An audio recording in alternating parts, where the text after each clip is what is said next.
Good morning Telangana. నేను సంగప్ప. ఈరోజు అన్ని పత్రికల్లో కూడా సింగరేణి కార్మికులకి, సింగరేణి ఫ్యామిలీస్కి శుభవార్తకు సంబంధించినటువంటి వార్తని అన్ని పత్రికలు మెయిన్ బ్యానర్గా పబ్లిష్ చేశాయి. సింగరేణిలో 15 ఏళ్ల తర్వాత సింగరేణి పాలక మండలి వారసత్వ ఉద్యోగాలు ఇవ్వాలని చెప్పి నిర్ణయించింది. దానికి రాష్ట్ర ప్రభుత్వం దానిపైన ముందే ఎన్నికల మేనిఫెస్టోలో హామీ ఇచ్చినట్టు పాలక మండలితో చర్చలు జరిపి వాళ్ళకి ఉద్యోగాలు ఇప్పించేలా చేసింది. అది ప్రధానంగా అన్ని పత్రికలు కూడా మెయిన్ ముఖ్యమైన న్యూస్గా తీసుకున్నాయి. ఇక రెండో వార్త చూసినట్టయితే నిన్న ఉమ్మడి రాష్ట్రాల గవర్నర్ నరసింహన్ బర్త్డే ఉండింది. ఇద్దరు ముఖ్యమంత్రులు కూడా పోయి ఆయనకి విష్ చేశారు. కేసీఆర్ నాయకత్వంలో తెలంగాణ మంచి భవిష్యత్తు ఉంది, మంచిగా పురోగతి కూడా చాలా బాగుంది, అభివృద్ధి బాగుందని చెప్పి ఆయన కొనియాడారు. ఆ వార్త ఒకటి ప్రధానంగా ఉంది. ఆ తర్వాత ఈ చలనచిత్రాలకు ఇచ్చేటువంటి, సినిమాలకు ఇచ్చేటువంటి పురస్కారానికి సంబంధించి పేరు ఖరారు చేసింది రాష్ట్ర ప్రభుత్వం. ఇంతకుముందు నంది అవార్డు ఉండేది కదా, నంది ప్లేస్లో ఇప్పుడు తెలంగాణ అని చెప్తారు. సో తెలంగాణ అవార్డు ఇప్పటి నుంచి అది. దాంతోపాటు పైడి జయరాజు, కాంతారావు, ప్రభాకర్ రెడ్డి, దాశరథి, చక్రిల పేరిట కూడా అవార్డులు ఇస్తారు తెలంగాణకు సంబంధించినటువంటి కళాకారులు, వాళ్ళకి సంబంధించిన పేర్లతో. ఇది ఇంకోటి ముఖ్యమైనటువంటి వార్త. తర్వాత తెలంగాణ రాష్ట్రంలో 7 వైద్యుల లైసెన్స్లని నిన్న రాష్ట్ర వైద్య మండలి సస్పెన్షన్ చేస్తూ సంచలన నిర్ణయం తీసుకుంది. ఒకటి నిఖిల్ రెడ్డి అయినటువంటి ఒక ఇంజనీరింగ్ యువకుడికి సంబంధించినటువంటి 2 కాళ్ళు ఎత్తు పెంపు కోసం 2 కాళ్ళని నరికేసి శస్త్రచికిత్స చేశారు. ఆ తర్వాత అపెండిసైటిస్ అవసరం లేకుండా కూడా అపెండిసైటిస్ ఆపరేషన్ చేసిన డాక్టర్ ఒకరు, అదేవిధంగా మరో 6 డాక్టర్లు కూడా, మొత్తం డాక్టర్లందరూ కూడా సేవే పరమావధి కాకుండా కమర్షియల్గా చేస్తున్నటువంటి వీళ్ళందరి నిరూపణ అయింది. వాళ్ళందరిపైన కూడా తెలంగాణ వైద్య మండలి కఠినమైనటువంటి చర్య తీసుకుంది. ఆ వార్త కూడా ప్రధానంగా ఉంది. ఇవి ముఖ్యంగా ఉన్నటువంటి వార్తలు. తర్వాత నిన్న కేంద్ర మంత్రి రవిశంకర్ ప్రసాద్ హైదరాబాద్లో నిర్వహించినటువంటి ఏకతా దివాస్లో సర్దార్ వల్లభాయ్ పటేల్ జన్మదినోత్సవం పురస్కరించిన వారోత్సవాలు చేస్తున్నారు. అందులో భాగంగా తెలంగాణలో నిర్వహించిన ఏకతా దివాస్లో సర్దార్ వల్లభాయ్ పటేల్ లేకపోతే తెలంగాణ లేదని చెప్పి ఆయన వ్యాఖ్యానించారు. ఇదో వార్త కూడా ముఖ్యంగా ఉంది. ఇవి ముఖ్యమైనటువంటి వార్తలు. ఈ అంశాలపై చర్చిద్దాం. ముందుగా సింగరేణి అంశానికి సంబంధించి తీసుకుందాం. సింగరేణిలో 15 ఏళ్ల తర్వాత మళ్ళీ వారసులకి ఉద్యోగాలు వస్తున్నాయి. ఆ విషయం మీద మాట్లాడదాం. మనతో చర్చలో టీడీపీ నుంచి దుర్గాప్రసాద్ గారు, తర్వాత టీఆర్ఎస్ నుంచి సీనియర్ నాయకులు మాజీ ఎంపీ మంద జగన్నాథం గారు, తర్వాత బీజేపీ నుంచి ప్రేమేందర్ రెడ్డి గారు, కాంగ్రెస్ నుంచి అద్దంకి దయాకర్ గారు మనతో ఉన్నారు. ముందుగా అద్దంకి దయాకర్ గారితో మాట్లాడడం. దయాకర్ గారు, సింగరేణిలో ఉద్యోగాలు, మళ్ళీ వారసత్వ ఉద్యోగాలు 15 ఏళ్ల నుంచి వాళ్ళు పోరాటం చేస్తున్నారు. అది చాలా కఠినమైనటువంటి జాబ్ కూడా, లోపల పని కూడా. సో దాని నుంచి వాళ్ళ వారసులకు ఇవ్వాలనేది డిమాండ్ తెలుసు మీకు. ఎట్లా చూస్తారు ఇప్పుడు? అంటే సింగరేణి ఉద్యోగులు సంబంధించి ఎన్నో ఏండ్లుగా చేస్తున్న ఆ యొక్క పోరాటానికి ఫలితంగా మనం దీన్ని చూడాల్సిన అవసరం ఉంటుంది. ఎందుకంటే గతం నుంచి వాళ్ళు వారసత్వంగా ఎన్నో ఏండ్లుగా అది కొనసాగిన పరిస్థితి నుంచి ఉమ్మడి ఆంధ్రప్రదేశ్లో కొంతమంది పాలకులు వాటి ఎత్తివేసిన పరిస్థితి నుంచి ఈరోజు తెలంగాణ వచ్చిన తర్వాత తెలంగాణ గతంలో ఉన్న సంస్కృతిని కొనసాగించాలనుకోవడం ప్రభుత్వాన్ని మనం స్వాగతించాల్సిన అవసరం ఉంటుంది. దాంతోపాటు ఇప్పుడు ఏదైతే పెండింగ్ వాళ్ళ బిల్స్ ఉన్నాయో ఉద్యోగులకు సంబంధించి ఏరియర్స్ నుంచి మొదలు పెడితే ఆ 43 రోజుల స్ట్రైక్కి సంబంధించి కూడా కొంత సమస్యగా మారిందని ఇప్పటి నుంచే ఉద్యోగుల నుంచి ఒక డిమాండ్ వస్తున్నది. అది కూడా పరిష్కరిస్తే మరింత బాగుండేది.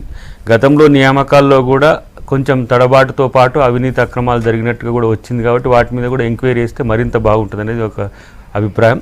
అయితే ఒకటి, సింగరేణిలో ఉత్పత్తి తర్వాత శ్రామికులకు అందుతున్న ఏదైతే వేతనాలకు సంబంధించిన చర్చ గత ఏండ్లుగా జరుగుతున్నది. ఇది ఏదో ఇప్పుడు టీఆర్ఎస్ ప్రభుత్వం వచ్చినప్పటికీ కాకుండా ఆ లాభాల్లో వాటా కార్మికులకు బదలాయింపు అనే దాని మీద కూడా ప్రభుత్వం కొంచెం సీరియస్గా తీసుకోగలిగితే వేతనాలు ఇప్పటికీ కేంద్ర ప్రభుత్వ ఉద్యోగులతో సమానంగా వస్తున్నప్పటికి కూడా శ్రమించే వారికి ఎక్కువ లాభం చేకూర్చే విధంగా ప్రభుత్వం చర్యలు తీసుకుంటే బాగుంటుందని కూడా మా అభిప్రాయం. రైట్. ఈ వారసత్వ ఉద్యోగాలకు సంబంధించి ఇప్పుడే కాదు, గత 5 ఏళ్లకు పైగా మాజీ ఎంపీ వివేక్ గారు, తర్వాత ఇప్పుడున్నటువంటి ఎంపీ కవిత గారు వీళ్ళందరూ పోరాటం చేస్తున్నారు. వివేక్ గారు ఫోన్ లైన్లో ఉన్నారు. Vivek garu, good morning. Good morning Sangappa. మీ శ్రమ ఫలించింది అనుకోవచ్చా? మీరు ఎంపీ కవిత గారు అందరూ పోరాటం చేశారు కదా. డిస్కషన్స్ లో పార్టిసిపేట్ చేసిన వాళ్ళందరికీ కూడా good morning. Good morning sir. మంద జగన్నాథం గారు కూడా ఉన్నారు. Vivek, good morning. Morning. Congratulations sir. Thank you very much. ఇది ఒక హిస్టారిక్ డిసిషన్ యాక్చువల్లీ.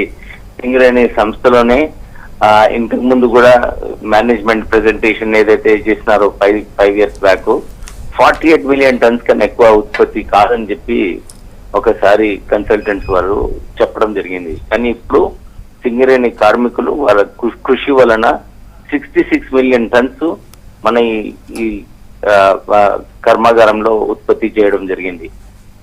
ఏదైతే నిర్ణయం కేసీఆర్ గారు తీసుకున్నారో నిజంగానే కార్మికులకు చాలా లాభం పొందడం జరిగింది. వారు ఏదైతే మేనిఫెస్టోలో పెట్టారో సింగరేణి అజిటేషనే కార్మికులు వలన ఏదైతే తెలంగాణ ఉద్యమం తీవ్రంగా ఉందని చెప్పి కేంద్రానికి అప్పుడు తెలిసిందో కేసీఆర్ గారు అప్పుడే నిర్ణయించుకున్నారు, లేదు మనం ఈ వీళ్ళకి వారసత్వ ఉద్యోగాలు ఇవ్వాలని చెప్పి. యజమాన్యం ఎంత వ్యతిరేకించినా గానీ వారు ఒప్పుకోవడం జరిగింది. నేను కూడా ఆ డిస్కషన్ లో పార్టిసిపేట్ చేసినప్పుడు ఎంత బెనిఫిట్ ఎంత నష్టం పోకుండా సింగరేణి కాపాడుకోవాలని చెప్పి కూడా ఒక ప్రెజెంటేషన్ ఇవ్వడం జరిగింది. వాళ్ళందరూ ఒప్పుకొని ఈ రోజు ఏదైతే ఈ నిర్ణయం వలన 10,000 ఉద్యోగాలు మన తెలంగాణ ప్రాంతంలోనే లభిస్తున్నారు. యువకులు ఎవరైతే ఆ ప్రాంతంలో ఎదురు చూస్తున్నారో వారికి ఇది ఒక మంచి అవకాశం కేసీఆర్ గారు కల్పించారు. థ్యాంక్ యూ వివేక్ గారు. ప్రేమేందర్ రెడ్డి గారు, మీరు ఇట్లా చూస్తారు, చాలాసార్లు అందరూ హైదరాబాద్ ధర్నాలు చేశారు, అక్కడ ధర్నాలు చేశారు, ఏళ్ళ తరబడి ధర్నాలు తిరిగినాయి. అనాది కాలం నుంచి ఉన్న యొక్క ఈ డిమాండ్ను ఇవాళ నెరవేర్చడం అనేది దాన్ని మనం స్వాగతిద్దాం. కాకపోతే ఈ వారసత్వాలకు ఉద్యోగాలు రాబోతున్నాయి అనేది కొంతమంది గమనించి ఇటీవల ఏదో రకమైన యొక్క వారసత్వాలు సృష్టించి కోట్ల రూపాయల యొక్క ఇది అయినట్టు కూడా పత్రికల్లో మనం వార్తలు చూసాము. ఇవాళ దత్తతలు రకరకాల, మరి వీటిని కూడా దీన్ని దృష్టిలో పెట్టుకోవాల్సిన అవసరం ఉన్నది. నిజమైన యొక్క వారసులకు తప్పక ఉద్యోగాలు లభించాలి. దాంట్లో అర్హులైన యొక్క వారసత్వాలకు ఉద్యోగులు ఇవ్వడంలో తప్పులేదు. దానివల్ల ఒక ఇంకా పనితీరు మెరుగు కావడం, మన యొక్క ఉత్పత్తి పెరగడం, సింగరేణి అనేది ఇప్పటికే అనేక రికార్డ్స్ను కూడా సృష్టించడం జరుగుతుంది. తెలంగాణలో ఈ యొక్క సింగరేణి అనేది ముఖ్యంగా ఇప్పుడు మనకు పాత ఉమ్మడి యొక్క కరీంనగర్ జిల్లా కావచ్చు, ఉమ్మడి వరంగల్ జిల్లా, లేకపోతే ఖమ్మం జిల్లా, వీటిలో బాగా వ్యాపించి ఉన్నాయి. భవిష్యత్తులో ఇంకా డెవలప్ అయ్యే అవకాశం ఉన్నది. మన యొక్క తెలంగాణకు ఒక గొప్ప వనరు కూడా అది, ఆర్థికంగా కానీ మిగతా ఉద్యోగాల పరంగా కానీ. దీన్ని ఇప్పుడు విభజించబడ్డ యొక్క అనేక కొత్త జిల్లాల్లో కూడా ఇవన్నీ భవిష్యత్తులో ఇంకా ముందుకెళ్ళాలని దీన్ని అయితే ఓపెన్ కాస్ట్ విషయంలో కొద్దిగా చాలా పొల్యూషన్ విషయంలో దీంట్లో కొన్ని ఇబ్బందులు ఉన్నాయి. వీటి పట్ల కూడా ప్రభుత్వం దృష్టి సారించి ఈ సింగరేణిని ఇంకా ముందుకు తీసుకెళ్ళి దానివల్ల మనకు ఇప్పుడు పవర్ ప్రొడక్షన్ కూడా సింగరేణి కొత్తగా చేపట్టింది, అది కూడా మనకు చాలా లాభం చేకూరబోతున్నది. ఇటువంటి విషయాల్లో కూడా ప్రభుత్వం దృష్టి పెట్టాలని చెప్పి ఓపెన్ కాస్ట్ పైన జరుగుతున్న యొక్క దీన్ని కూడా దృష్టి పెట్టి అది కూడా దాన్ని నెరవేర్చాలని చెప్పి నేను కోరుతున్నాను. రైట్. దుర్గాప్రసాద్ గారు, మీరు ఎట్లా చూస్తారు? సింగరేణి వాళ్ళకి గత సంవత్సరాల తరబడి వాళ్ళు చేస్తున్నటువంటి శ్రమ ఫలించింది.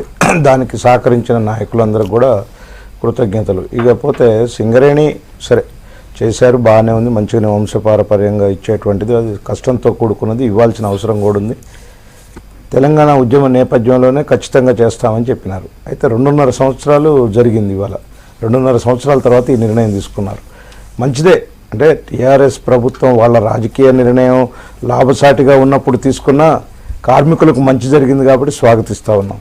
కానీ దీంట్లో సరే వాళ్ళు చేసిన రాజకీయ కోణం తప్పనిసరిగా ఉంటుంది.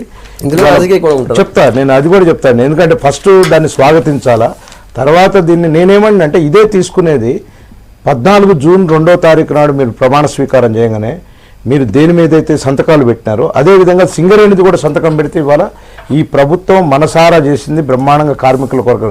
ఇవాళ 2.5 సంవత్సరాల తర్వాత మీరు ఎందుకు ఈ నిర్ణయం తీసుకోవాల్సి వచ్చిందంటే మీరు చేసే ప్రతి పని సాక్ష్యాలు ఉన్నాయి.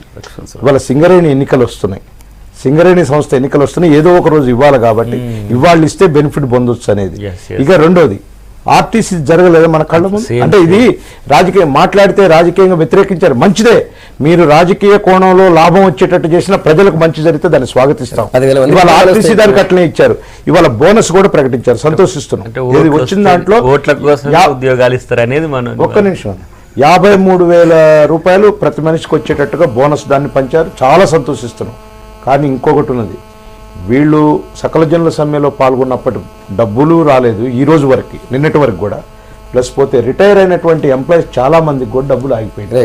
నేనేమన్నంటే రిటైర్ అయినవాడు పాపం వాడు నెల నెల తినాలి కదా, ప్రభుత్వం ఆ వైపుగా కూడా దృష్టి సారించాలి. కాకపోతే ఒక్కటే, ఈ ప్రభుత్వం రాజకీయ పరంగా లాభం కొరకు చేసుకున్న ఈ రాష్ట్ర ప్రజలకు మంచి జరిగితే స్వాగతిస్తాము, Right. మీరు రాజకీయంగా మేలే పొందండి, మాకేం వద్దు. జగన్నాథ్ గారు రెండు విషయాలు వచ్చాయి. దుర్గాప్రసాద్ గారు కొత్త కూడా పాయింట్ చెప్పారు, మళ్ళీ అభినందిస్తున్నాయి. సాహసోతమైన నిర్ణయం ఇది. కొన్ని వేల మంది ఉద్యోగులకు ఇది వారసత్వ నియామకాలంటే రెండు విధాలుగా ఉంటాయి. It's not a regular appointment. Appoint అయిపోయిన పిల్లగానికి మళ్ళీ అపాయింట్మెంట్ ఇవ్వరు. దిస్ ఇది ఓన్లీ సడన్ డిమైజ్ కావడం కానీ ఆకస్మికమైనటువంటి వాటిని రాజ్యాంగంలో హక్కు ఇది పొందించబడింది ఇది. అయితే మరి దుర్గాప్రసాద్ గారు కన్వీనెంట్గా మర్చిపోయారు. రాజకీయాల గురించి కామెంట్ చేస్తూ ఒక సామెత ఉంది తెలుగులో, కామెర్ల కండ్లకు పచ్చలోకం అంతా పచ్చగానే కనిపిస్తుంది అన్నట్టు. వాళ్ళు ఏం చేసినా రాజకీయమైన మాట్లాడుతారు. ఎవిడెన్సే చెప్పినాం. వినండి, నేను కామ్గా ఉన్నాను, నేను చెప్పేది కూడా వినండి దుర్గాప్రసాద్ గారు. ఒక తర్వాత ఏమి మంచిగా చర్చ జరుగుతుంది, ఒక మంచి కార్యక్రమం. కాబట్టి లెట్ us నాట్ ఫైట్. ఏమి కాబట్టి ఏంటంటే ఏ ప్రభుత్వం అయినా కానీ ఇప్పుడు కొత్తగా నూతనంగా ఇప్పుడు ఆంధ్రప్రదేశ్లో తీసుకుందాం. ఇప్పుడు కొన్ని నిర్ణయాలు ఏ విధంగా అప్పుడు చెప్పిన నిర్ణయాలు ఏ విధంగా అవుతున్నాయో నేను క్రిటిసైజ్ చేయట్లేదు. ఒక కొత్త ప్రభుత్వానికి ఎప్పుడైనా ఇబ్బందులు ఉంటాయి, పరిపాలనాపరమైన వీటి ఉండేవి. ఒకటి, ఇది ఉమ్మడి సంస్థగా ఉండింది ఇంతకుముందు. దీంట్లో అపాయింట్మెంట్స్ అవన్నీ జరిగే చాలామంది ఆంధ్ర ఆఫీసర్లు ఉన్నారనే ఆరోపణలు వచ్చాయి. వీటన్నిటిని సరి చేసుకుని చేయవలసిన అవసరం ఉంటుంది. ఈ తరుణంలో లేదా రాజ్యాంగంలో ఇచ్చిన హక్కుని లేదా 15 సంవత్సరాల కిందట రద్దు చేయడం ఎవరికి హక్కు లేదు. అది దాన్ని మరి ఒక విధంగా లేదా ఒక దుశ్చర్యగా, ఒక నిరంకుశ చర్యగా వినియోగించవలసిన అవసరం ఉంటుంది. గవర్నమెంట్ ఆఫ్ ఇండియా ఉద్యోగాల్లోనే రాజ్యాంగం ప్రకారం 5% వీటికి కారుణ్య నియామకాలు లేకపోతేనంటే ఇటువంటి వారసత్వ నియామకాలు ఉంటాయి. But it depends upon the. ఒకప్పుడు ఏం చేసేవాళ్ళంటే చనిపోతే ఎమ్మడే ఇచ్చేవాళ్ళు. తర్వాత దాన్ని రెగ్యులేట్ చేశారు. పార్లమెంట్లో ఒక బిల్లు తీసుకుని వచ్చేసి వీటికి 5% క్లియర్ ఇయర్ మార్క్ చేస్తూ ఒక సీనియారిటీ లిస్ట్ని ప్రిపేర్ చేసేసి ఏ డిపార్ట్మెంట్ అయినా చూడండి, ఆ డిపార్ట్మెంట్లో లేదా సీనియారిటీ ప్రకారం వచ్చే అవకాశాలు. ఇప్పుడు కొద్దిమంది మైనర్స్ ఉన్నారనుకోండి, వాళ్ళతో అండర్టేకింగ్ తీసుకుంటారు. ఏమంటే నేను మైనర్గా ఉన్నాను కాబట్టి పలానా ఏజ్ అప్పుడు అయితే that have to be applied with in 1 year period. మళ్ళీ ఏందో జీవితకాలం ఉండే అప్పుడు వచ్చి నాకు ఉద్యోగం అంటే ఇవ్వరు. అది వాళ్ళు సంవత్సరం 6 నెలల సంవత్సరం పీరియడ్ ఉంది, స్టిప్యులేటెడ్ పీరియడ్ ఉంది. ఆ పీరియడ్ లోపలేదా వీళ్ళు అప్లై చేస్తే ఇవ్వడానికి ఆస్కారం ఉంటుంది. సరే, చాలా విషయాలు చెప్పారు, కొన్ని ఇంకా ఏరియాస్ అన్నారు. వీటన్నిటి ఒకవేళ జరిగి లేకుంటే డెఫినెట్గా ఉద్యోగాలు ఇచ్చిన తర్వాత వాటి వల్ల కూడా ఈ ప్రభుత్వం వెనక్కిపోదు. ఏది ఏమైనా కానీ ఇప్పుడు వివేక్ గారు ఉన్నారు, చాలా కాలం నుంచి, ఇప్పుడే కాదు ఆయన ఎప్పుడు మాతో పాటు సహచర ఎంపీగా ఉన్నప్పుడు కూడా ఆ రోజుల్లో కూడా గవర్నమెంట్ ఆఫ్ ఇండియాకు చాలా, ఎందుకంటే గవర్నమెంట్ ఆఫ్ ఇండియా షేర్ కూడా దీంట్లో ఉంటుంది. ఒక తెలంగాణ రాష్ట్రము అప్పుడున్న ఉమ్మడి ఆంధ్రప్రదేశ్ రాష్ట్రం కాదు, ఇట్ ఈస్ 51-49 షేర్. సో ఆ రోజుల్లో కూడా లేదా చాలా ఉద్యోగం మేమంతా కూడా చేసాం. కవిత గారు ప్రత్యేకించి శ్రద్ధగా మళ్ళీ ఈ నాయకులందరినీ కూడా కట్టుకోవడం లేదా ముఖ్యమంత్రి గారు తీసుకుని వెళ్ళేసి ఇది సాధించడం నిజంగా ఒక పెద్ద కార్యక్రమం అని చెప్పాలి. సింగరేణి కాలనీస్లో ఉన్న దీంట్లో అప్పుడు ఆ రోజుల్లో టెక్నాలజీ లేని సందర్భంగా చాలా హార్డ్ వర్క్ చేయవలసిన అవసరం వచ్చింది. ఈ మధ్య మోడర్న్ టెక్నాలజీ రావడం, మైనింగ్లో కూడా రావడం, ఓపెన్ కాస్ట్ సిస్టము ఇవన్నీ వీటిలో రావడం వలన కాస్త సాధారణంగా వీళ్ళకి ఏంటంటే ఈ నిమోకోనియోసిస్ అని ఒక జబ్బు రావడానికి ఆస్కారం ఉంటుంది. ఆ దుమ్ము ఆ వీటి వలన ఊపిరితిత్తులు కూడా చాలామంది వాటితోనే చనిపోతూ ఉంటారు లేదా అనారోగ్యం పాలవుతూ ఉంటారు. సో వీటన్నింటికి గురించి దృష్టిలో పెట్టుకొని ఇచ్చిన వాటిని దీన్ని మిస్యూజ్ కూడా అవుతాం. ఇక్కడ ఈ ఉద్యోగాలు ఇచ్చి సంతోషపడితే దాంతోపాటు లేదా మిస్యూజ్ కూడా మనం తప్పకుండా గవర్నమెంట్ జాగ్రత్తగా ఎప్పుడే చెప్పారు మరి కుంభకోణాలు జరిగాయని చెప్పేసి వాటికి ఆస్కారం ఉంది. ఎగ్జామ్ సంబంధించి బయటపడితే వెంటనే కఠిన చర్యలు ఎగ్జాంపుల్ సరే అది తీసుకున్నారు. అయితే కృత్రిమ వారసత్వం. సో కృత్రిమ వారసత్వం ఒకటి. రెండవది ఏమిటంటే ఏం తెలుసు కదా, రిటైర్మెంట్, ప్రిమాచ్యూర్ రిటైర్మెంట్ లేదా కావాలని తీసుకుని మా పిల్లలకి ఇవ్వాలని అంటారు. ఒక 3 సంవత్సరాల రిమైనింగ్ పీరియడ్ ఉంటే ఏంటంటే ఇది వర్తిస్తుంది ఆ స్టిపులేషన్. ఇటువంటి వాటిని ఏం చేస్తారంటే వాళ్ళ వారసులకు రావాలని చెప్పేసి ఉద్దేశంతో జబ్బులు లేకున్నా జబ్బులు ఉన్నట్టుగా లేదా సర్టిఫికేట్ సృష్టించి లేదా ఇటువంటి వాటిని అన్నిటి కూడా కరెక్ట్ చేయాల్సిన అవసరం ఉంది. అటువంటిప్పుడు నిజంగా ఏదైతే ఇవ్వాలని నిర్ణయం తీసుకున్నామో దానికి ఒక సార్థకత, నిజమైన లబ్ధిదారులకు లబ్ధి పొందే అవకాశం ఉంటుంది. కానీ దీన్ని జనరలైజ్ చేసేసి సరే తెచ్చారు సర్టిఫికెట్ చూసి చూడకుండా వెరిఫై చేయకుండా ఇస్తే మాత్రం దీనికి అర్థం లేకుండా పోతుంది. ప్రభుత్వం డెఫినెట్గా ఎందుకంటే చాలా స్ట్రిక్ట్ మీరు చూస్తూ ఉన్నారు. కేసీఆర్ గారు ఏ పని చేపట్టినా కానీ ఇప్పట్లో ఒక రకమైన ఒక నిబద్ధతతో వాటిని స్ట్రీమ్ లైన్ చేసి రూల్ సిస్టమ్ని అదంతా వీటన్నిటిని చేస్తున్నారు. కాబట్టి దీంట్లో దుర్గాప్రసాద్ గారు మాట అన్నారు, ఎలక్షన్ వస్తుంది, నెక్స్ట్ ఎలక్షన్ కోసం సరే సపోర్ట్ చేశారు. వాళ్ళ పార్టీ దీన్ని కూడా మ్యాచ్ అవుతుంది. కామెర్లకు ఎన్నికలకు లోకమంతా పదే ముందే రాజకీయాల్లో ఉన్న ప్రతి వాళ్ళకి ఇదే అంటుంటారు, ఎన్నికలు వస్తుంటే పోతుంటాయి. బీజేపీ పార్టీ ఎన్నికలు చూసుకొని 3 రాష్ట్రాలు ఇచ్చింది. నెక్స్ట్ గెలిచింది ఎవరు? కాంగ్రెస్ గెలిచింది. ఎన్నికలు వీటికి సంబంధం లేదు. ఒకటి ఆర్టీసీ కూడా ఇట్టనే ముందు వాళ్ళకు 43% 44% ఇచ్చింది. ఇంతవరకు ఏరియర్స్ ఇవ్వలే. అంటే ఎన్నికల కోసమైనా ఈ పని చేయడాన్ని చెప్పని ఈ ఎన్నికల కోసమైనా ఈ పని చేయడాన్ని స్వాగతిస్తూనే ఉన్నాం. చాలా ఇది ఎలక్షన్ ప్రస్తావన లేకముందే బోనస్ ఇచ్చింది. దాదాపు ఒక కార్మికుడికి 90 నుంచి లక్ష రూపాయలు లాభం. ఎలక్షన్ అని కాదు, ఉన్నప్పుడు మొదలు పెట్టారు. సకల జనుల సమ్మెది కేంద్ర ప్రభుత్వ ఇంటర్వ్యూని ఉన్నది కాబట్టి మనం ఇచ్చుకోలేకపోయినాం. దాన్ని పరిష్కరించుంటే ఇంకా బాగుండదు. ఇప్పుడు వివేక్ గారైనా కూడా వివేక్ గారైనా కవిత గారైనా వాళ్ళకు ఉద్యమ కాలంలో అందరం పోయి మనం సపోర్ట్ చెప్పి వచ్చిన వాళ్ళమే. అసలు ఆ సమ్మెతోనే మనకు ఒక సీరియస్నెస్ అనేది వచ్చింది. ఆర్టీసీతో పాటు సింగరేణి కార్మికులు ఏంటంటే జాతీయ స్థాయిలో పెద్ద చర్చకు ఒక అవకాశం ఇచ్చింది.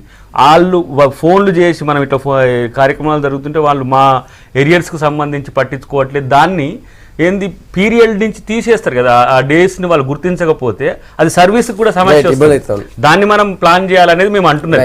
అఫ్ కోర్స్ రాజకీయ ప్రయోజనం లేకుండా ఏ పని చేసిన దాన్ని కూడా మేము చాలా పునాది నుంచి వాళ్ళకి నష్టం జరిగిందా లేదా కేంద్ర ప్రభుత్వ ఇన్వాల్వ్మెంట్ డెఫినెట్గా కేంద్రాన్ని కూడా కన్విన్స్ చేస్తాము. కేంద్రం ఇది నాట్ ఇమ్మేన్. ఒకప్పుడు ప్రధానమంత్రి గారు మేమంతా వెళ్తే ఆయన చాలా అభినందించారు. అసలు నా జీవితకాలంలో ఇటువంటి సకల సమ్మె నేను చూడలేదు, మొత్తం ప్రభుత్వ యంత్రాంగాన్ని అంతా కూడా స్తంభించి చేశారు, టాప్ 2 లెవెల్ అని చెప్పి అప్పుడు ప్రధాని. కానీ ఏంటంటే సమస్య పరిష్కారం కొద్దిగా ఓపిక చేస్తున్నామని ఆయన అప్పుడు చెప్పడం జరిగింది. సో ఇటువంటి చారిత్రాత్మక నిర్ణయంలో భాగస్వామ్యమైన ఈ కార్మికులకు అన్యాయం ఎప్పుడు. Thank you. సర్దార్ వల్లభాయ్ పటేల్ జయంతి వారోత్సవాల భాగంగా నిన్న కేంద్ర మంత్రి రవిశంకర్ ప్రసాద్ హైదరాబాద్కి వచ్చారు. ఆయన అక్కడ జరిగిన మీటింగ్లో సర్దార్ వల్లభాయ్ పటేల్ లేకపోతే తెలంగాణ లేదు, కాంగ్రెస్ పార్టీ ఇన్నాళ్ళు వల్లభాయ్ పటేల్ సేవల్ని విస్మరించింది, మేము వచ్చాక గుర్తిస్తున్నామని చెప్పి అన్నారు ఆయన. దాని మీద మాట్లాడదాం. చెప్పండి దయాకర్ గారు, కాంగ్రెస్ పార్టీ సర్దార్ వల్లభాయ్ పటేల్ నిర్లక్ష్యం చేయడం కాకుండా మన తెలంగాణ కూడా తెలంగాణ ఆయన వల్లనే వచ్చింది, ఆయన లేకుంటే తెలంగాణ లేదు అన్నారు. వాస్తవంగా సర్దార్ వల్లభాయ్ పటేల్ రాష్ట్రాల విలీనం కావచ్చు, తర్వాత యూనియన్ ఆఫ్ ఇండియాని తయారు చేయడంలో ఆయన యొక్క పాత్ర చాలా గొప్పది. అలా తర్వాత ప్రధానమంత్రితో ధీటైన ఉప ప్రధానిగా ఉంటూ ఆ అవకాశం కాంగ్రెస్ పార్టీతో పాటు ఆ రోజున్న జాతీయ ప్రభుత్వం ఇవ్వడం జరిగింది. దాన్ని వినియోగించుకునే వారు ఇంత మంచి భారతదేశ నిర్మాణం చేయడం జరిగింది. పర్టికులర్గా హైదరాబాద్ విషయానికి వచ్చినప్పుడు ఇది మధ్య పాకిస్తాన్గా ఒక కుట్రలు జరుగుతున్న క్రమంలో దాన్ని ఆపరేషన్ పోలో మీద నెహ్రూ గారు విదేశాల్లో ఉన్నప్పుడు ఆపరేషన్ పోలో మీద వారు దీన్ని కలపడం అనేది చారిత్రకం. లేకపోతే మధ్య పాకిస్తాన్గా ఈరోజు మనం ఇక్కడ బంగ్లాదేశ్కి ఏ రకమైన యుద్ధం చేసి మరి స్వాతంత్రం ఇవ్వాల్సి వచ్చిందో ఇది ఇండియన్ యూనియన్లో కలపడానికి కూడా అలాంటి చేయాల్సిన అవసరం ఉండే. ఇక్కడ సమస్య ఏంది, కాంగ్రెస్ పార్టీ వారిని నిర్లక్ష్యం చేసింది అనేది. వాస్తవంగా కాంగ్రెస్ పార్టీ ప్రధానమంత్రుల రేసులో ఆ రోజు వారు లేనప్పటికీ కూడా వారి యొక్క సేవలు, వారి యొక్క త్యాగం, ప్రధానమంత్రుల రేసులో లేనప్పటికీ ప్రధాని నరేంద్ర మోడీ దాన్ని ఇప్పుడు దేశమంతా ఆయన్నే కోరుకుంటే కావాలని నెహ్రూ పెట్టారు. ఇప్పుడు ఎక్కడ ఉంటుంది సార్, ఇప్పుడు సిఎల్పిలో ముఖ్యమంత్రి ఎవరనేది చర్చిస్తారు, ఇప్పుడు టిఆర్ఎస్ ఎల్పీలో ముఖ్యమంత్రి ఎవరైనా చర్చిస్తారు కాదు. అంతర్గతంగా పార్టీలో ఆ రోజు సిడబ్ల్యూసీలో జరిగిన నిర్ణయాల్ని ఆ రోజు ఇప్పుడు శ్యామ్ ప్రసాద్ ముఖర్జీ గారిని తీసుకోలేదా, డాక్టర్ బిఆర్ అంబేద్కర్ గారిని కాంగ్రెస్ పార్టీ తీసుకోలేదా? చాలా ఎలాబరేటివ్ డిస్కషన్స్ తర్వాతనే నెహ్రూ గారు అయితేనే విదేశీ విధానంలో కానీ తర్వాత మనకు సోషలిస్టిక్ అప్రోచ్ని మనం రష్యా నుంచి తీసుకుంటాం కాబట్టి ఒక ధీటైన నాయకుడు ఉండాలని చెప్పి అందరినీ కోఆర్డినేట్ చేయగల నాయకుడు ఉండాలని చెప్పి మాత్రమే వారికి అవకాశం ఇవ్వడం జరిగింది. అంటే వారు ఎవరు మన పటేల్ గారి కంటే ఎక్కువనో లేకపోతే పటేల్ గారు వారికంటే తక్కువనో లేకపోతే లాల్ బహదూర్ శాస్త్రి కంటే తక్కువనో ఇది ఈ చర్చలు లేవు ఆ రోజు. అయితే దీంట్లో సర్దార్ వల్లభాయ్ పటేల్ గారు చేసిన పనికి సరైన గుర్తింపు రాలేదనేది ఏదైతే వాళ్ళు అంటున్నారో మేము సరైన మీరు గుర్తింపు అనేది తొక్కేసిందని, కాంగ్రెస్ planned పార్టీ గా తొక్కేసిందని. కాదు, తెరమరుగు చేసింది. సార్ ప్లానెడ్ గా ప్రచారంలో ఉండదు సార్. మీరు లాల్ బహదూర్ శాస్త్రి గారి త్యాగాన్ని ఏ నాయకుని కంటే మీరు తీసేస్తారు చెప్పండి? ఇందిరాగాంధీ గారి త్యాగాన్ని ఏ నాయకుని కంటే తీసేస్తారు? మీరు డిస్క్రిమినేషన్ చూపించిండ్రు ఎక్కడ? ఆ రోజు ఆమె డెత్ యానివర్సరీ ఇందిరాగాంధీ గారిది, ఆమెను పట్టించుకోవాలి. ఒక మహిళ, మొదటి మహిళ దుర్గాదేవిగా బీజేపీ కూడా శ్లాఘించిన వ్యక్తినేమో మీరు పట్టించుకోలే, పటేల్ గారిని మాత్రం శ్లాఘించరు, దాన్ని ఓకే అందాం. కానీ ఇందిరాగాంధీ గారిని కూడా మీరు అదే రేషియోతో మీరు చూస్తే అవివక్ష లేదనుకున్నాడానికి అవకాశం ఉంది. అయినప్పటికీ కూడా బీజేపీ జాతీయ నాయకులకు ఒక మంచి ప్రయారిటీ తీసుకురావాలని ప్రయత్నం చేయడం, దాంట్లో రాజకీయ లబ్ధి లేకుండా చేస్తే ఇంకా మంచిది. రాజకీయ లబ్ధి కొరకు ఏదో సర్దార్ వల్లభాయ్ పటేల్ కొంత ప్రో హిందూ ఉన్నారు కదా ఇంతకుముందు, మీరు చెప్పండి. ఇప్పుడు నాకు తెలిసేంత మట్టుకు లేదా, నేను దాదాపు 18 సంవత్సరాలు పార్లమెంటేరియన్గా ఉన్నాను. సర్దార్ వల్లభాయ్ పటేల్ గారికి ఎంతైతే మాన్యత ఇవ్వాలో ఏ గవర్నమెంట్ వచ్చినా ఏ పార్టీ వచ్చినా ఇచ్చారు. ఎందుకంటే ఇచ్చారా? ఆయన్ను సరే నేను చెప్తాను, లెట్ మీ కంప్లీట్. మీరు క్వశ్చన్ అడిగే దాకా మీకు అవకాశం ఇవ్వను నేను. చెప్పండి. ఒక మహానేతగా కాకపోతే అంటే రాజకీయ పరంగా లేదా ఏ పార్టీ ఓన్ చేసుకోకపోవడం వలన ఆయన ఏమైందంటే, ఇప్పుడు చూస్తే మనం వ్యక్తి పూజ ఏ విధంగా ఉంటుంది రాజకీయ పూజలో. నేను అనేది ఏంటంటే పార్టీలు ఓన్ చేసుకోలేదు కాబట్టి ఇప్పుడు గాంధీ గారిదే చూస్తున్నాం. ఒకప్పుడు చిన్నప్పుడు చూస్తే గాంధీ గారి పేరు చెప్పకుండా ఎక్కడ ఉండాలి, అటువంటిది ఈనాడు గాంధీ గారి కన్నా వేరే వాళ్ళ పేర్లు ఎక్కువ చెప్తున్నారు, పోల్చుకోలేక గాంధీ గారు మర్చిపోతున్నారు. ఇటువంటి పరిస్థితి వచ్చిన తరుణంలో ఒకటి మాత్రం స్పష్టం, ఆనాడు కనుక సర్దార్ పటేల్ గారి నిర్ణయం, ఆ కఠిన నిర్ణయం తీసుకుని సైన్యాన్ని పంపేసి ఇక్కడ పోకపోతేనంటే దయాకర్ అన్నట్టు ఇంకొక పాకిస్తాన్ లాంటి ప్రదేశం ఇక్కడ ఏర్పడడానికి అవకాశం ఉండేది.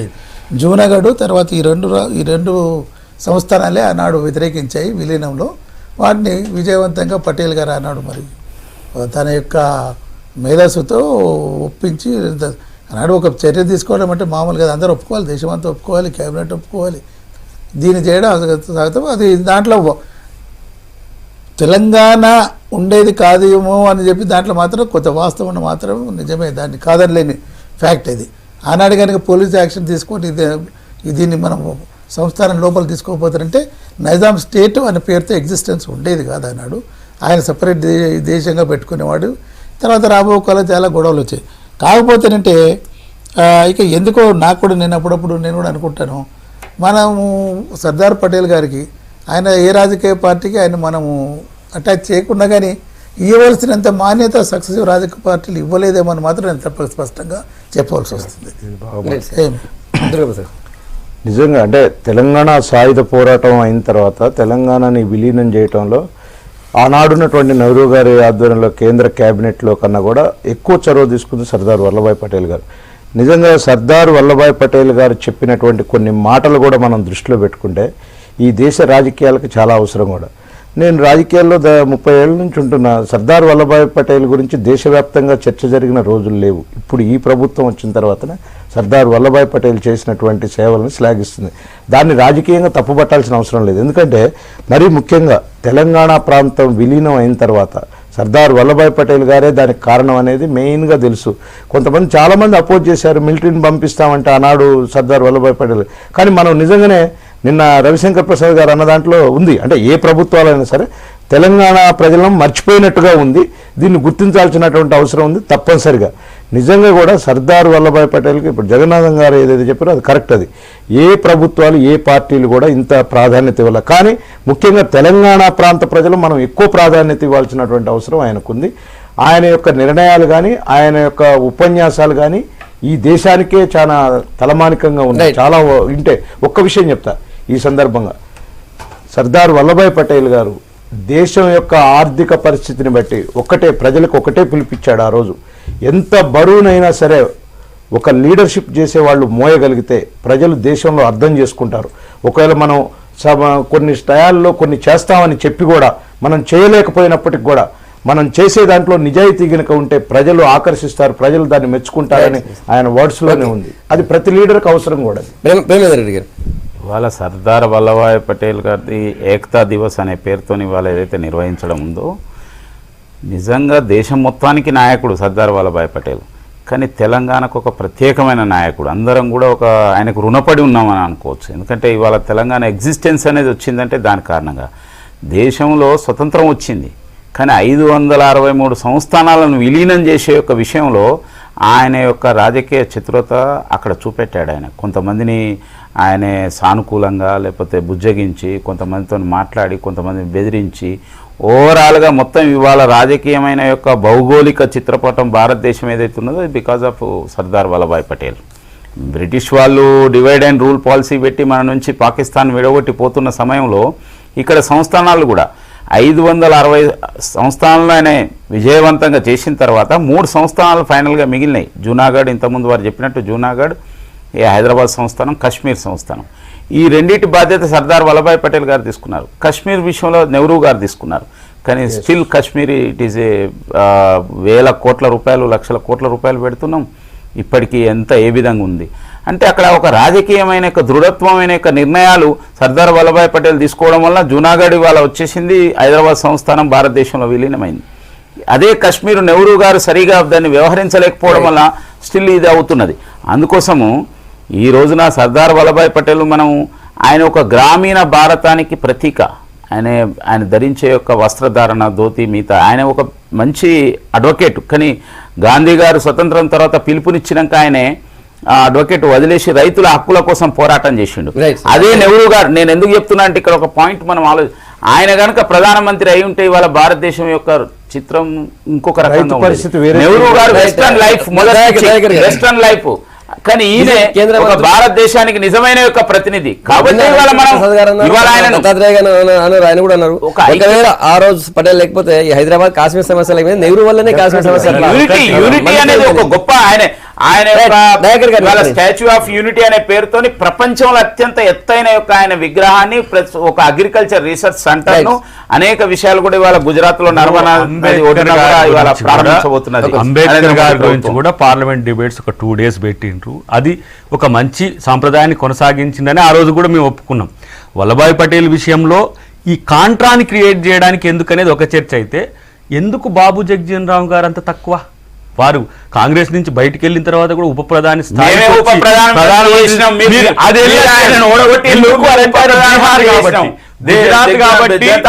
గుజరాత్ కాబట్టి గాంధీ గారిని, లేదంటే సర్దార్ వల్లభాయ్ పటేల్ ను గుజరాత్ లో కుట్ర చేసి జగ్జీవన్ రామ్ ను దెబ్బతీసింది కాంగ్రెస్ పార్టీ. మీరు ఇప్పుడు దాని కారణం. కానీ జనతా పార్టీలో కూడా ఆయనకు ప్రధానమంత్రి పదవి వచ్చే ముందు సర్దార్ వల్లభాయ్ పటేల్ తీసుకొచ్చి, నేనేమంటారు, సర్దార్ వల్లభాయ్ పటేల్ తీసుకొచ్చిండ్రు, రాజకీయం కొరకు తెచ్చిండ్రా, మీరు మంచి కొరకు తెచ్చిండ్రా.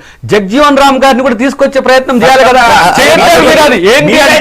గుజరాత్ ఎన్నికల కొరకు అరే మా నాయకులను తీసుకొచ్చి మీ నాయకులను చెప్పే ప్రయత్నం అసలు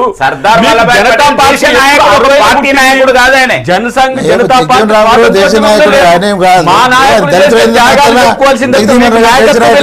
స్వాతంత్ర పోరాటంలో పాల్గొన్నాడు, ఉద్యమాలు చేశాడు, జైలుకి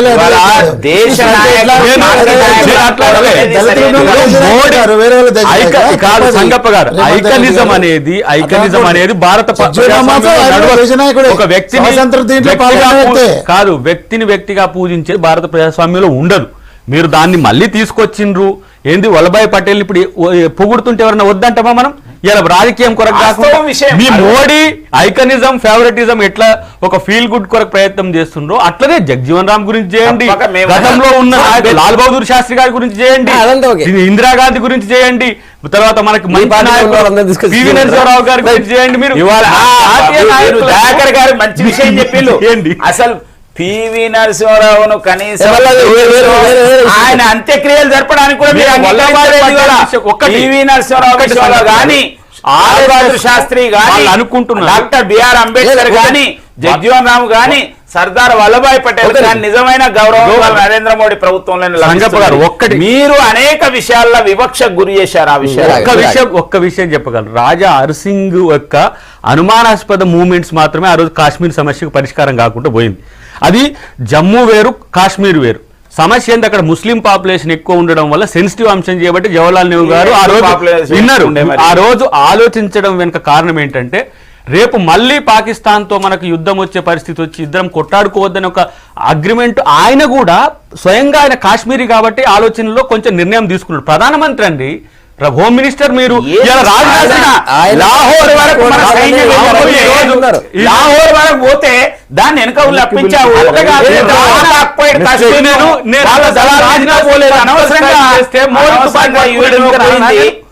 నెహ్రూ గవర్నమెంట్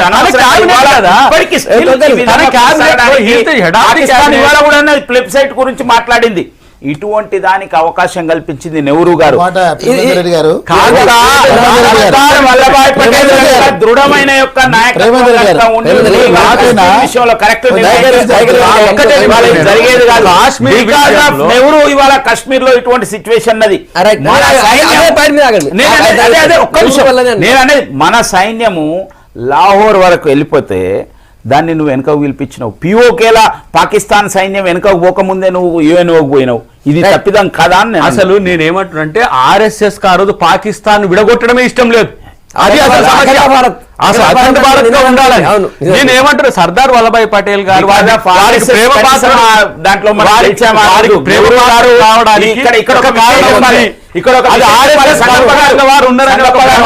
ఒక్క విషయం చెప్పాలి.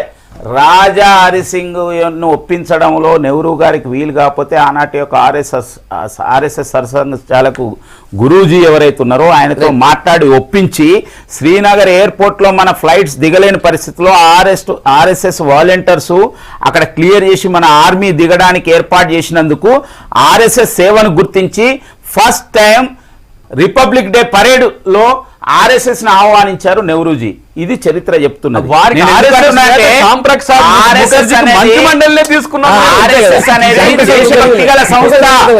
కశ్మీర్ ఈ మాత్రం దేశంలో ఉన్నాయంటే ఇప్పుడు స్థిర మీదకి మళ్ళీ సడన్ గా వల్లభాయ్ పటేల్ జన్మదినము ఆయన గొప్పతనం అంతా వచ్చింది. ఇంతకుముందు మామూలుగా మన దగ్గర అసెంబ్లీ ఎదురుగానే ఆయన స్టాచ్యూ ఉంది. ప్రతి సంవత్సరం ఆయనకి జయంతి వర్ధంతి అప్పుడు కూడా చేస్తా ఉన్నారు. మీరు తెలంగాణలో ఎవరు నిర్లక్ష్యం చేయలేదు.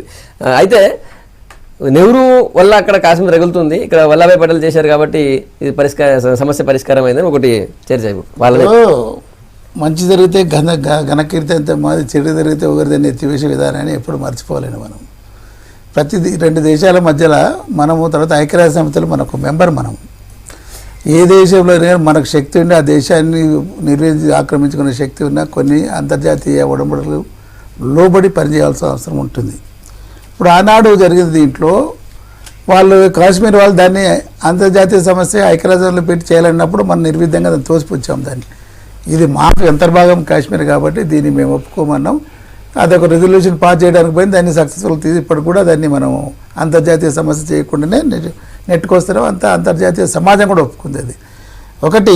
అప్పటిదాకా పోయాము ఆనాడు లేదా నెహ్రూ గారి మూలనంటే మరి నిన్న సర్జికల్ స్ట్రైక్ చేసామన్నారు. ఎందుకు చరిత్రను దయచేసి నేను దాని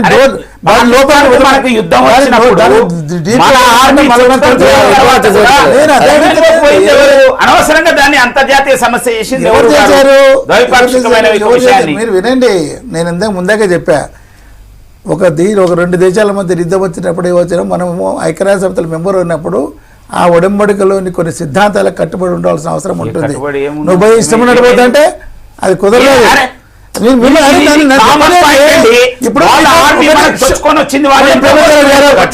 నెమ్మదిగా మాట్లాడుతుంటే మీరు అరవకటి. మీరు మొన్న మన సైనికుల్ని గొత్తులు కోసిరి, చంపిరి, రేపు అది చేసిరి. సరే మనము ఏకపక్షంగా పోయేసి పాకిస్తాన్ మీద యుద్ధం చేయడానికి ఎందుకు పోతలేరు? ఇప్పుడు మరి సర్జికల్ స్ట్రైక్ చేసామన్న వాళ్ళు లోపల పోయి కొట్టొచ్చినారు కదా. మాట్లాడేటప్పుడు వెళ్ళి కరాచీ మీద ఇస్లాం మీద ఎందుకు అటాక్ చేయలేదు? మీరు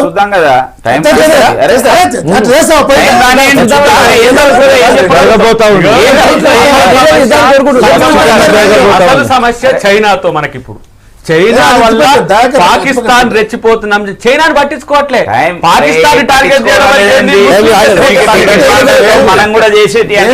ఇది ఇప్పుడు ఇక్కడ నెహ్రూ ఆయన పరిధిలో మీరు ఒక కామెంట్ చేశారు.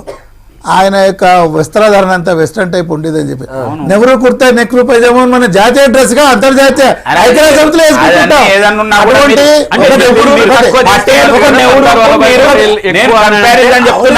నువ్వెందుకు ప్యాంట్ భారతదేశానికి పటేల్ కుడతారు ఎందుకు పటేల్ గారు వేస్తారు? చెప్పేది మన దేశం నేను రాష్ట్రాలకు చెప్పేది విధంగా భారతదేశం యొక్క వస్త్రధారణ ఇవాళ ఇది కూడా అదే ఏది అని ఇది కూడా కాదు. అదే.